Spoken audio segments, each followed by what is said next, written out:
Assalamualaikum warahmatullahi wabarakatuh. Bertemu lagi kita di mata kuliah Manajemen Keuangan Jasa. Hari ini kita akan membahas mengenai ruang lingkup industri jasa keuangan. Baik, kita langsung saja. Lembaga keuangan. Lembaga keuangan adalah sebuah badan hukum ya yang dalam kegiatannya adalah menarik uang dari masyarakat dan menyalurkannya kembali kepada masyarakat. Ya. Nah, jasa keuangan ini merujuk pada jasa yang disediakan oleh industri keuangan tersebut. Ya, jasa keuangan ini lebih menangani ke arah pengelolaan dana. Misalkan yang masuk ke dalam industri keuangan ini ya ada bank investasi, asuransi, perusahaan kredit, pembiayaan konsumen gitu ya. Ini semuanya merupakan para pelaku di industri keuangan ya masuk ke dalam lembaga keuangan tersebut. Nah, ada lagi istilah yang kita harus kenal gitu ya, the bank sentral. Bank sentral kalau di Indonesia berarti Bank Indonesia ya, yang berfungsi untuk menjaga kestabilan perekonomian dengan menekan tingkat inflasi pada suatu negara. Gitu. Jadi lebih ke menjaga perekonomian, lebih ke arah moneter dan neraca pembayaran, gitu ya. Nah, Bank Indonesia ini punya wewenang tunggal ya dalam menyalurkan uang kartal maupun uang kartal gitu ya yang beredar di masyarakat dan perlu untuk menjaga kestabilannya agar tidak terjadi inflasi gitu ya. Jadi nilai rupiah ini diupayakan agar tetap stabil gitu ya. Nah, kalau tadi dikatakan bahwa tugas Bank Indonesia itu salah satunya adalah mengawasi bank, ini mungkin per tahun 2016 ya, sudah per 2016 itu sudah tidak lagi gitu ya. Jadi sudah diambil oleh yang namanya Otoritas Jasa Keuangan. Jadi Otoritas Jasa Keuangan itu di Indonesia ya, mulai tahun 2016 itu sudah lepas ya dari Bank Indonesia. Yang mana pada saat itu yang berada di Otoritas Jasa Keuangan merupakan orang-orang dari Bank Indonesia gitu ya yang mengawasi bagian perbankan dan keuangan non bank gitu ya. Nah, ini Otoritas Jasa Keuangan. Jadi sekarang Bank Sentral atau Bank Indonesia itu sudah tidak mengawasi perbankan lagi, tidak. Sekarang sudah merupakan tanggung jawab dari Otoritas Jasa Keuangan atau OJK ya. Nah, ini adalah lembaga pengawas jasa keuangan yang diawasi adalah industri perbankan, pasar modal, reksadana, pembiayaan, dana pensiun, asuransi gitu ya, dan yang bank dan non bank gitu ya. Nah, ini fungsinya ya. Jadi melakukan pengawasan, pengaturan ya. Dan juga menjaga agar stabilitas keuangan jasa itu baik gitu ya. Itu salah satu tugasnya. Nah, sekarang kita bicara tentang industri jasa keuangan. Pada industri jasa keuangan dibagi menjadi 3 sektor. Ada sektor perbankan, ada industri keuangan non-bank, dan juga pasar modal. Gitu ya. Mungkin dalam mata kuliah ini kita akan membahas dari 3 ini ya 2 ini ya, perbankan dan IKNB gitu ya, karena pasar modal sudah ada pada mata kuliahnya tersendiri ya. Bank itu bisa terdiri dari bank umum dan BPR gitu ya, kalau dilihat dari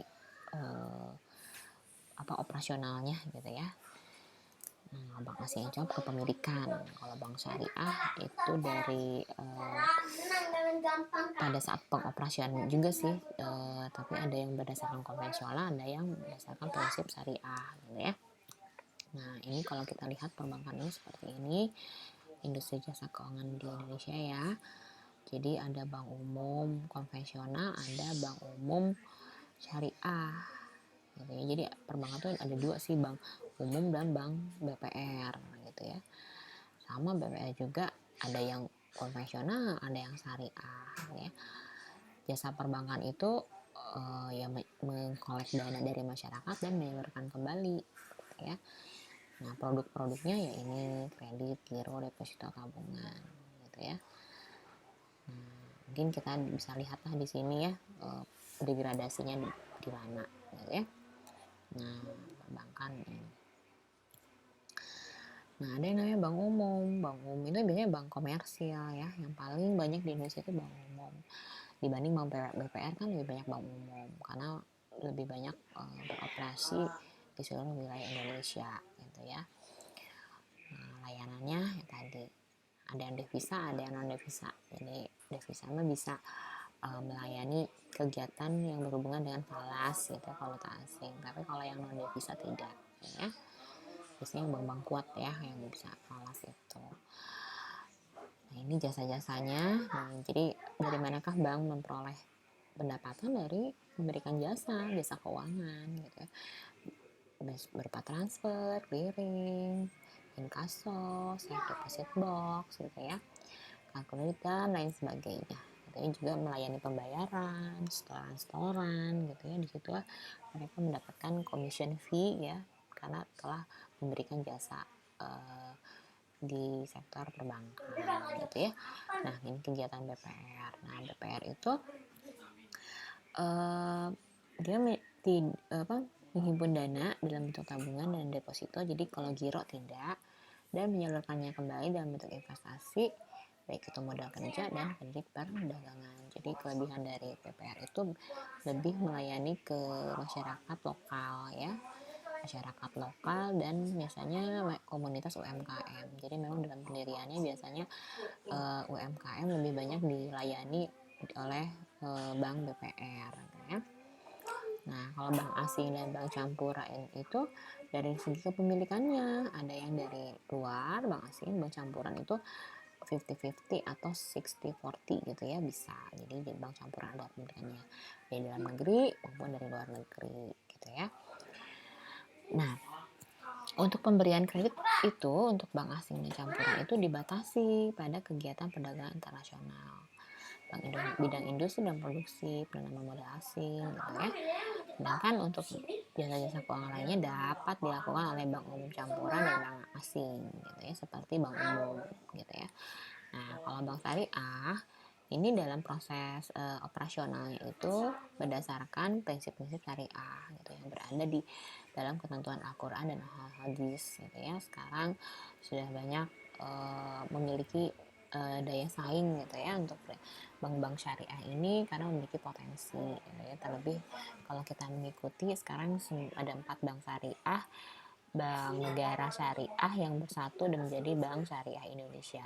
Tujuannya adalah untuk memperoleh modal yang kuat, sehingga dengan modal yang kuat tentunya punya kemampuan yang lebih untuk melakukan ekspansi perbaikan dalam pemberian jasa ya, kualitas layanan dan lain sebagainya, diharapkan demikian. Jadi bisa market share juga EPS juga bisa lebih tinggi. Nah, ini perbedaan bank umum dan bank syariah ya. Kalau bank umum bebas nilai, jadi bebas tidak ada prinsip bahwa ini halal atau halal. Kalau misalnya bank syariah kan ada ketentuannya ya, yang ini halal, yang ini haram gitu ya. Kalau bank umum sistem bunga gitu, kalau ini tidak, prinsipnya bagi hasil gitu ya. Nah, kalau untuk bank umum biasanya fluktuasi, tapi ada juga sih kalau sekarang yang tetap belum fluktuasi gitu ya. Kalau ini kan bank syariah tergantung pada suku bunga yang pada saat itu gitu ya. Jadi ngikutin pada saat itu juga, jadi ada yang tidak bunga tetap gitu ya. Nah, ini mungkin bisa dibaca ya oleh teman-teman mahasiswa. Dan sistem apa sih perbedaan antara sistem bunga dengan sistem bagi hasil gitu ya. Kalau sistem bunga kan asumsinya selalu untung, tapi kalau bagi hasil tergantung dengan keadaan gitu ya. Kalau misalnya keadaannya lagi untung berarti bagi untung, kalau misalnya ya berarti bagi kerugian gitu ya. Nah, ini bisa teman-teman mahasiswa baca baik-baik, tapi mungkin juga sudah banyak dari teman-teman mahasiswa yang sudah mulai mengenal ya perbedaan dari sistem bunga dan bagi hasil ya. Nah, ini industri keuangan non-bank gitu ya. Kecil-kecil ya, tapi mungkin kalau lebih di zoom mungkin bisa gitu ya. Jadi yang tidak termasuk bank itu contohnya apa? Pegadaian, asuransi, dana pensiun gitu ya. Kemudian lembaga pembiayaan itu sebenarnya industri keuangan juga memberikan layanan di sektor non sektor keuangan tapi bukan bank gitu ya. Ini asuransi gitu ya, memberikan perlindungan biasanya kalau ada resiko-resiko dengan uh, ada perjanjian antara penanggung dan tertanggung, biasanya ada premi gitu ya di sana. Nah, kalau lembaga pembiayaan adalah lembaga yang didirikan untuk memberikan pembiayaan gitu ya, yang biasanya dilakukan oleh bank gitu ya, tapi ini bisa juga yang bukan bank gitu ya, selama memiliki ketentuan-ketentuan yang terpenuhi gitu ya syarat-syaratnya gitu ya. Nah, ini untuk dana pensiun. Dana pensiun ini ya itu memberikan jasa dalam mengelola program pensiun bagi karyawan sebuah perusahaan. Nah, dapat dilakukannya itu oleh pemberi kerja atau diserahkan ke lembaga keuangan tertentu yang menawarkan jasa tentang pengelolaan program dana pensiun, misalnya oleh bank. Misalnya kita dari perusahaan telah memotong dana gajinya dari karyawannya yang kemudian nanti dikelola oleh lembaga dana pensiun gitu ya, supaya nanti yang pensiun itu mereka bisa mendapatkan pendapatan lebih karena mereka menaruh dana pensiunnya di sana gitu ya. Nah, ini lembaga keuangan khusus gitu ya. Ini biasanya ada lembaga pembiayaan Eksim, Ekspor Indonesia, perusahaan pegadaian, lembaga penjamin gitu ya. Itu salah satu lembaga-lembaga keuangan khusus gitu ya. Nah, tetap ya dengan tujuan untuk mendukung program pemerintah. Nah, ini pasar modal gitu ya. Pasar modal sih sebenarnya kita harus tahu bahwa ini merupakan bagian dari industri keuangan ya. Nah, ini ada di mata kuliahnya sendiri, tapi tidak apa ya, kita harus tahu juga bahwa ini merupakan bagian dari industri keuangan yang ada di Indonesia.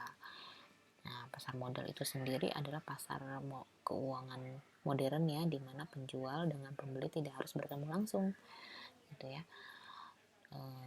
Yang diperjualbelikan apa? Instrumen keuangan. Biasanya instrumen keuangan yang untuk jangka panjang, gitu ya.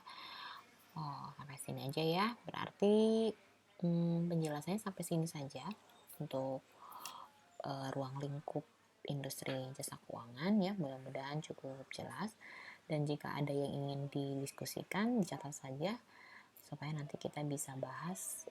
Mudah-mudahan bisa kita bahas di pertemuan berikutnya pada saat Google Meet atau teleconference dalam media lainnya. Itu saja dari saya hari ini. Terima kasih. Assalamualaikum warahmatullahi wabarakatuh.